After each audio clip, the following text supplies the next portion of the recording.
sent me a video of Brigitte Macron, Macron's wife, face slapping him.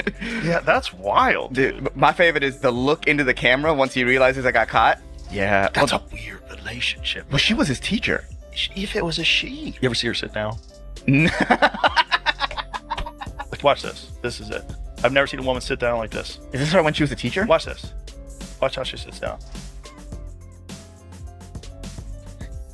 When Joe Rogan steps up to roast Brigitte Macron, he isn't just tossing out a few zingers about an age gap headline or the First Lady's striking fashion sense. No, he's slicing through the polished veneer, peeling back the intricate layers of power, ambition, and magnetic influence that have made her one of the most captivating enigmas on the global stage. This isn't some predictable tale of love meets politics. It's an unflinching dive into the life of a woman boldly rewriting the rules, shaping narratives, and carving a legacy no one anticipated. So, strap in because this roast, it's not skimming the surface. It's tunneling straight to the core. The roles were reversed, and the president was a female, and then the husband was a teacher when the president was 15, when she was 15 and he was 40. Imagine. Crazy. Imagine that was in the United States. Imagine if it turned out that there's a female that's running for president, and then we start going into the history and find out that she met her husband, who's 80, when she was 50. Joe Rogan strides into the ring, mic in hand, words honed to a razor's edge, ready to take a swing at the mystery wrapped in high fashion and French politics, Brigitte Macron. The world's been buzzing for years about this headline-grabbing age gap romance, a story so peculiar it feels ripped from a novel. The teacher who captured the heart of her student, who just so happened to become Emmanuel Macron, president of France. But Joe, he's not here for the fairy tale gloss. He's here to crack it open, expose the quirks, and deliver a roast that cuts straight to the bone. But the Brigitte Macron one is the craziest, because I think she's right. Obviously I don't know. But at the end of the day, the first thing you have to say is, what kind of a 40-year-old dates a 14-year-old? Right. That's crazy. Well, that's the thing. Even if it's a woman. First, Joe locks onto the optics like a sniper on a target. Here's a woman who didn't just tiptoe into cougar territory, she vaulted past it, stepping into a romance with a teenager while most people her age were comparing retirement plans. This isn't some lighthearted rom-com subplot. It's a living, breathing case study in how the French might just tear up the global rulebook when it comes to love and power. And Joe? He's not buying the First Lady label at face value. In his eyes, Brigitte is the quiet architect in the shadows, a puppet master orchestrating moves on a political chessboard that sometimes feels more like a cunning, high-stakes playground game. Macron's married to a man. A man who bitch slapped him in a private jet. Oh my God. Really? Dude, his whole life he's been abused by that guy. Face palm in his face. That's how liberal men sit. That's what they do. They throw their leg over. That's what guys with very small legs. That's so funny. But Ari sits like that, actually, because he's got them weird long legs.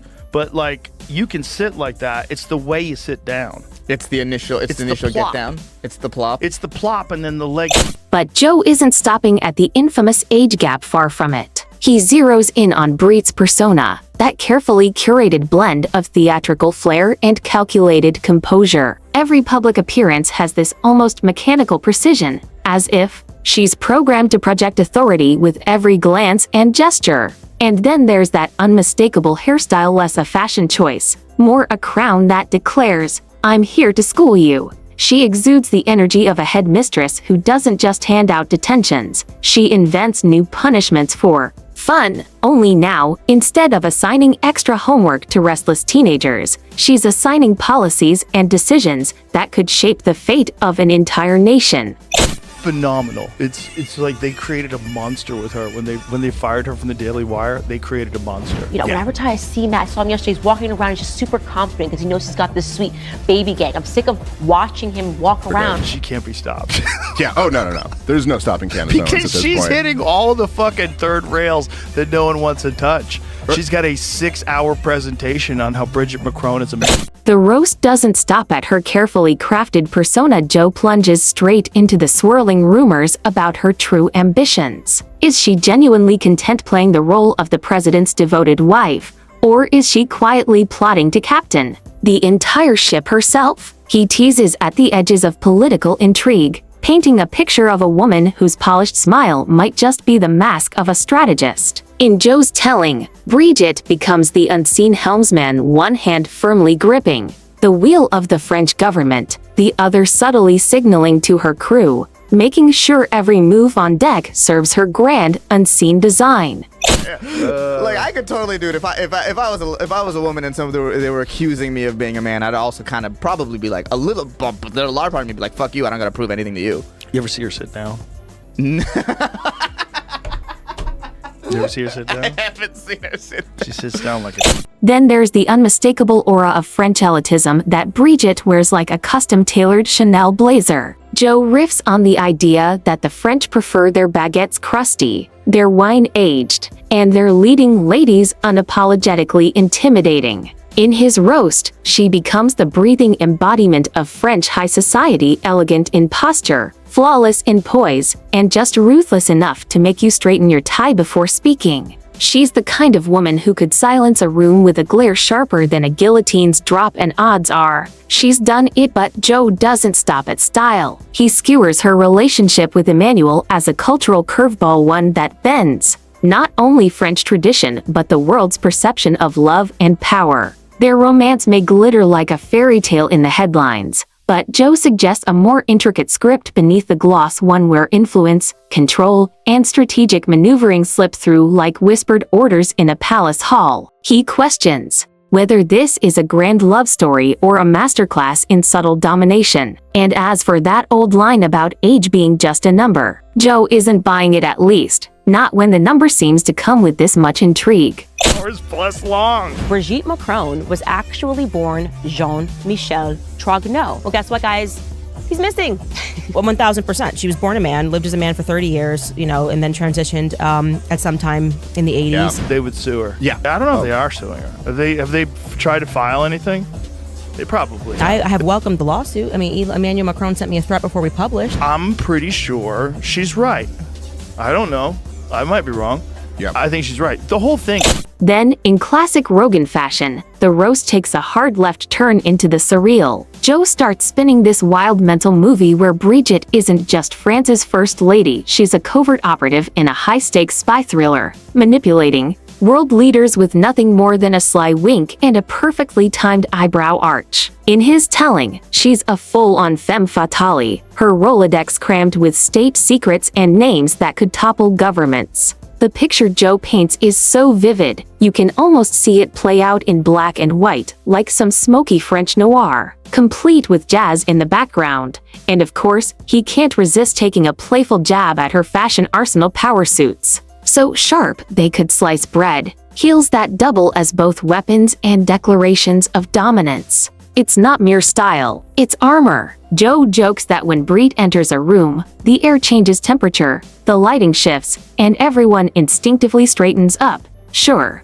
memes flood social media about their headline-grabbing age gap, but Jo points out they miss the bigger story: the calculated power play, the magnetic influence, and the sheer force of will she brings to the political table. Maybe, he suggests, the world is too busy laughing to notice they might be watching. One of the most quietly formidable partnerships of the century. Jones is saying, I look forward to it. Great. And she's saying, for the first time, I'll get to sit across from Brigitte Macron at a deposition and hear her asked about her penis. That's what Candace's I think that's a direct quote. And it's never happened before. So she's not backing down one bit. And it is reckless for the Macrons to sue Candace Owens for defamation. As the roast deepens, Jo steers into the layered terrain of France's tug-of-war between tradition and progress and Brigitte's uncanny ability to straddle both worlds. He points out the delicious contradictions. Here's a woman whose marriage alone shattered conventional expectations, yet whose regal bearing and strict adherence to protocol could make her the poster child for the old guard. Joe paints her as the ultimate paradox, a rebel in designer heels who, at the same time, serves as the establishment's most unshakable sentinel. But politics and personality are only part of the equation. Joe digs into the swirling speculation about her role in shaping Emmanuel Macron's decisions. Is she the subtle whisper in his ear, gently nudging policy with a strategist's touch? Or is she the iron fist inside the velvet glove, steering the ship with a grip far stronger than the headlines admit? His roast toys with the idea of a partner whose ambition may rival or even surpass that of the man she married. Then comes the image. Joe winks at the camera as he dissects her immaculate public persona, appearances so perfectly orchestrated they could be mistaken for state theater. Every smile feels scripted, every gesture calibrated. He imagines a secret war room of image consultants, tirelessly fine-tuning every frame to ensure Brigitte emerges flawless, poised, and utterly unassailable. To Joe, this isn't the role of a ceremonial first lady, it's a full-scale political operation disguised as elegance. And as he riffs on her potential legacy, the tone shifts between admiration and suspicion. Will she be remembered as the woman who shattered precedent and redefined the modern first lady, or as the shadow architect, quietly pulling strings and leaving historians to debate just how much of France's trajectory was hers to command? Joe leaves the question hanging charged, ambiguous, and impossible to ignore. We let it slide. Like, he still gets to go to the meetings and shake everybody's hand. Yeah. You know, he still gets to go to these fucking things where all the world leaders get together. He's hanging out with them like normal. Wait, what's also funny to me is you're probably going to get in more heat for calling her a man than she will for slapping the prime minister. No, she's catching heat. Yeah. I think, and also Candace, if she's right, and it seems like they're not suing. In true Joe Rogan style, the roast sidesteps lazy jabs and dives headfirst into the delicious complexities, the contradictions, the calculated moves, and the quiet power plays that make Brigitte Macron such an endlessly intriguing figure. It's not cheap mockery. It's a slow, deliberate peeling back of layers, revealing the steel spine beneath the silk gloves. By the time Joe steps back from the mic, the image that lingers is of a woman as formidable as she is enigmatic, someone who doesn't just enter a room, she commands the gravitational pull within it. Joe knows the real roast lives beyond tabloid fodder, beyond Instagram memes and clickbait headlines. This isn't about a curious age gap or a perfectly coiffed hairstyle, it's about raw power, strategic influence, and a presence that forces you to reconsider what leadership looks like. In his hands, Brigitte becomes a living paradox, the embodiment of timeless French refinement, draped in couture and tradition, yet also the unmistakable emblem of a bold, unapologetic new era. It's as if she were a rare vintage crafted by centuries of tradition but suddenly reintroduced with a sleek, modern label that makes you wonder what's changed. You think you've tasted it before, yet every encounter leaves you startled by its bite, its depth, and its undeniable ability to linger long after the glass is empty. The lawsuit by Emmanuel and Brigitte Macron against Candace Owens. So Candace will have a measure of protection. She's being sued for defamation by the First Lady and President of France because she has said that Brigitte Macron is actually a man who's posing as a female and posing as, you know, having been a female for years, and that she has a penis, to put it bluntly. And this, I could be wrong, but it's definitely a comment on a public figure and more of a measure of private behavior. You could argue it's a big fraud on the people of... Joe then pivots to Brigitte's fearless tango with the relentless glare of the French media. While most political spouses duck behind the curtains, content to be framed as supportive background figures, she charges straight into the blaze, sometimes tossing a little extra fuel on it. Whether it's a candid remark that lands like a headline grenade or a flash of visible impatience caught on camera, Brigitte makes it clear she's not here to play a role written for someone else. She's rewriting the entire script in real time. The infamous age gap, Joe insists, isn't just tabloid fodder, it's a living metaphor for her refusal to be boxed in. It symbolizes a woman willing to leap over tradition, crush outdated expectations, and turn controversy into currency. What some saw as scandal, she's rebranded into a statement, a personal emblem of unapologetic confidence. She doesn't just control her narrative, she owns it outright. A rare feat under the harshest of public spotlights, Jo then zooms in on her presence beyond the borders of France. This isn't a first lady content to smile for photo ops at state dinners. This is a figure who plants herself at negotiating tables with the quiet assurance of someone who knows exactly how power works. In Jo's imagination, she leans in with a disarming mix of charm and unyielding resolve, a combination that can melt resistance or harden spines. World leaders, he jokes, probably think twice before crossing her, the same woman who helped shape one of the youngest presidents in French history and who can, with a single look, remind them exactly who they're dealing with. Woman that he's married to, even if it's a man. The real problem is they had a relationship when Macron was 15 and she was 39. That by itself is wild, because if it was the opposite, everybody would be up and on. Still, there will be a very, very high standard either way for the Macrons to win on a defamation case against Candace Owens.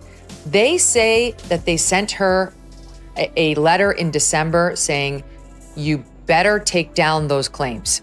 Next, Jo digs into the cultural shockwaves created by Brigitte's presence. In a political world where spouses are too often treated like ornamental side pieces, smiling, waving, and staying politely in the background, she's the rare exception. She steps forward, not as an accessory, but as a force that insists on being seen and heard entirely on her own terms. Her very existence on the global stage is a challenge to the status quo, and Jo can't help but marvel at how she manages to be both a product of the French elite and a disruptor of its oldest traditions. Of course, Jo's roast doesn't skip over the critics. He gives a nod to the detractors who call her too controlling, and to those who question the roots of her influence. But his punchline is razor sharp. The louder the criticism, the clearer it becomes just how powerful she really is. When you're shaking centuries-old customs and stirring the political waters, ruffling feathers isn't just inevitable, it's proof you're doing something worth noticing. Then Jo turns the lens inward,